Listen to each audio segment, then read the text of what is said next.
Otep les Kémites, Otep les Zoulous, Otep les éternels apprentis. Aujourd'hui, on va parler de toutes les actualités qui se passent en Afrique, de toutes ces actualités positives, de tous ces événements positifs qui sont en train de se passer. Comme je vous avais dit, on est dans l'ère du Verseau. Je ne vais pas revenir là-dessus. Tapez sur Internet, regardez la chaîne La Pensée Kémite, une chaîne afro-descendante qui théorise ça, qui parle de ça, qu'on est dans l'ère du Verseau et le pourquoi du comment. Tous ces éveils sont en train de se manifester. Et là, franchement, tout ce qui se passe fait chaud au cœur. On se réjouit. Du moins, moi, je me réjouis. Ça donne du baume au cœur avec tout ce qu'on connaît, toute notre histoire et tout ce qu'on est en train de subir par rapport de l'esclavage jusqu'au colonialisme. Voilà, tout ce qui se passe, tous ces rébellions, toutes ces révolutions, ça ne peut que faire chaud au cœur. Donc j'ai pris un peu de recul. J'ai pris un peu de recul, les gars. Donc j'ai pas trop fait de vidéos. Vous savez que ça, c'est des sujets qui me passionnent, des sujets sur lesquels j'aime rebondir. Mais j'ai laissé quand même s'écouler les événements. Donc on va repartir sur le fait de la prise de parole de Ibrahim Traoré. Ibrahim Traoré, on va dire le porte-parole de la transition au Burkina Faso, qui a pris la parole au sommet Russie-Afrique. Les questions que mes générations se posent sont les suivantes, si je peux me résumer. C'est de ne pas comprendre comment l'Afrique, avec tant de richesses sur notre sol, avec une nature généreuse, de l'eau, du soleil en abondance, l'Afrique est aujourd'hui le continent le plus pauvre. L'Afrique est un continent affamé. Et comment se fait-il que les chefs d'État traversent donc le monde à mendier? Voici des questions que nous nous posons et que nous n'avons pas de réponse jusque-là. Et qui a parlé du fait que oui, l'Afrique, pourquoi l'Afrique est riche dans sa prise de parole, pourquoi l'Afrique est si riche et qu'on est si pauvre. Et voilà, vous connaissez déjà voilà, pourquoi les sous-sols, les ci et là, la jeunesse. Bon, il a souligné pas mal de points, mais on connaissait déjà. Vous savez qu'on connaissait déjà. Mais bon, piqûre de rappel, c'est pas mal. Donc, il faut toujours faire une piqûre de rappel au cas où on l'oublie. C'est normal. Donc, on va dire, bon, dans la prise de parole, il n'y avait rien d'extraordinaire, en tout cas pour ma part, que je ne savais pas. Donc, mais c'était quand même bon, piqûre de rappel pour ceux qui ne savaient pas. Quand il y a toujours des personnes qui rentrent qui prennent le bâton en route, qui prennent le train en route. Donc, c'est normal de faire des piqûres de rappel pour ça. Donc, la prise de parole, c'était pas mal, c'était audacieux, mais on connaissait déjà et on avance. Mais là, le fait qu'il y a vraiment, on va dire, qui est vraiment à la page et qui est vraiment en tête de liste, c'est le coup d'État au Niger. Donc, on va dire après le Mali, après Guinée-Conakry, après Burkina Faso, après Centrafrique, là, on a Niger. Donc, petit à petit, vous voyez, la prise de conscience commence à se mettre en marche. Donc, coup d'État au Niger. Le Niger est un élément stratégique pour la France par rapport aux ressources naturelles. Parce qu'il avait gratuite, en l'occurrence, l'uranium. L'uranium, il avait gratuite pour tous les centrales électriques, pour tous les centrales nucléaires, produire les énergies, l'électricité, tout ça. L'uranium était à bas coût, à bas prix. Il avait gratuitement avec le Niger, avec leur mainmise. Vous voyez ce que je veux dire?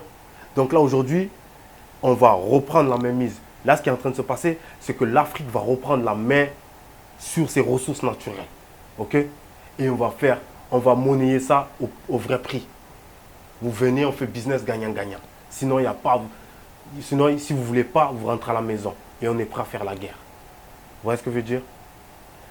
Donc, en l'occurrence, c'est ce qui est en train de se passer.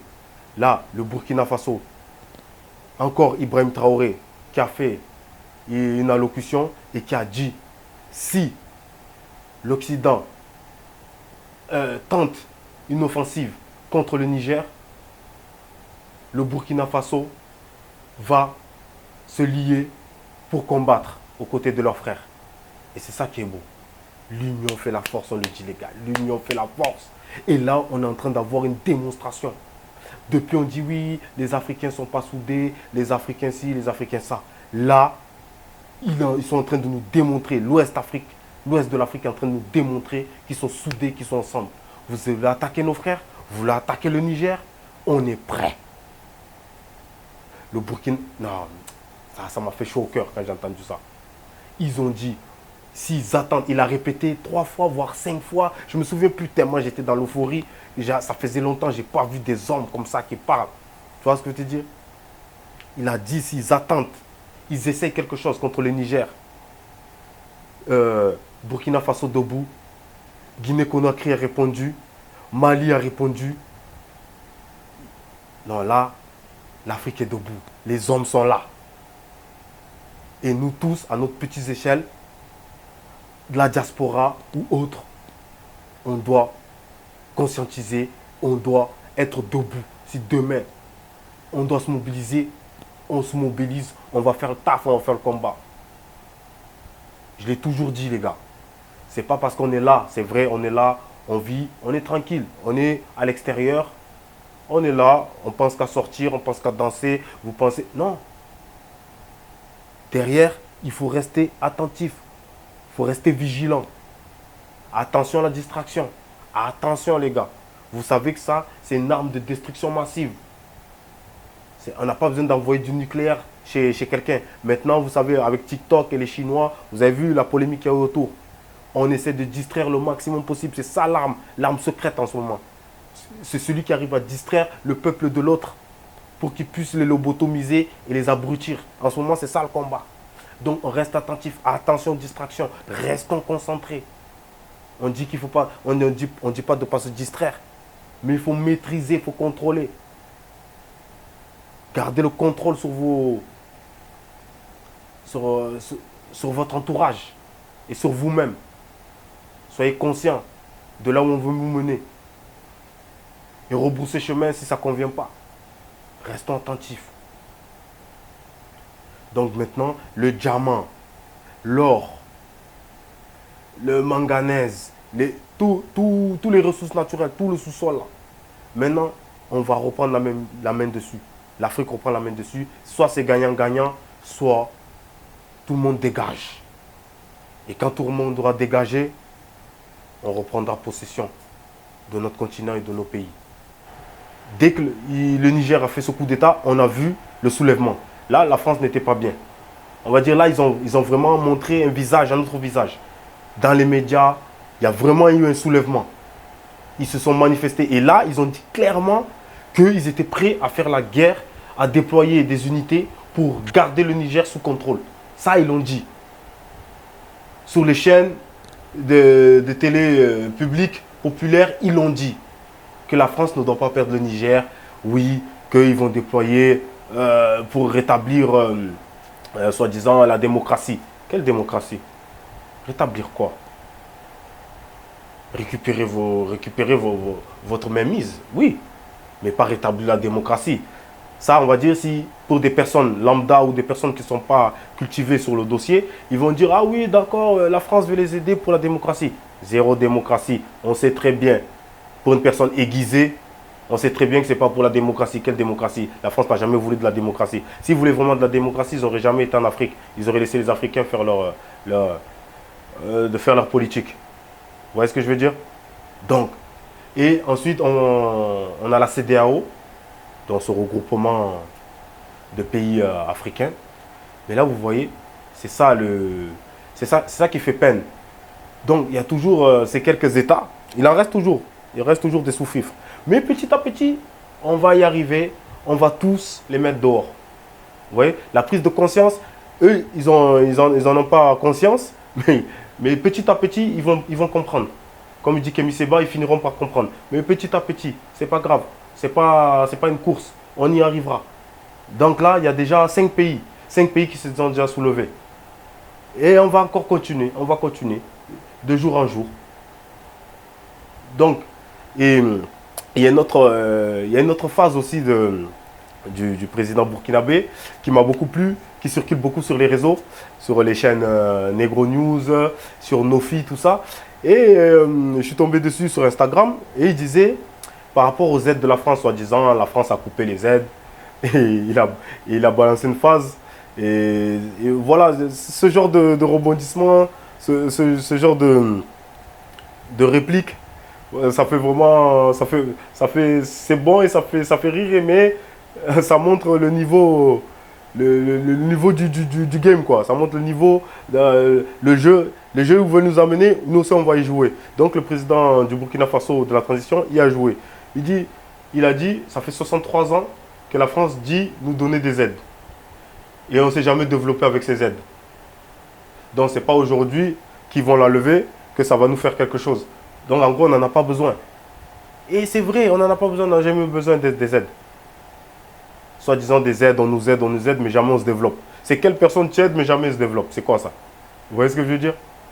Donc, et la CEDEAO, c'est des supercheries, donc c'est des vendus. Il n'y a que des vendus là-bas, attention. Ce qui reste dans la CEDEAO, là, c'est que des vendus. C'est quoi? C'est, comment ça s'appelle? C'est la Côte d'Ivoire, c'est le Sénégal, et apparemment, il y a le Nigeria, le président du Nigeria aussi, là, qui est en train de soi-disant, il va déployer des hommes pour rétablir la démocratie. Ouais, tout ça, c'est du pipeau.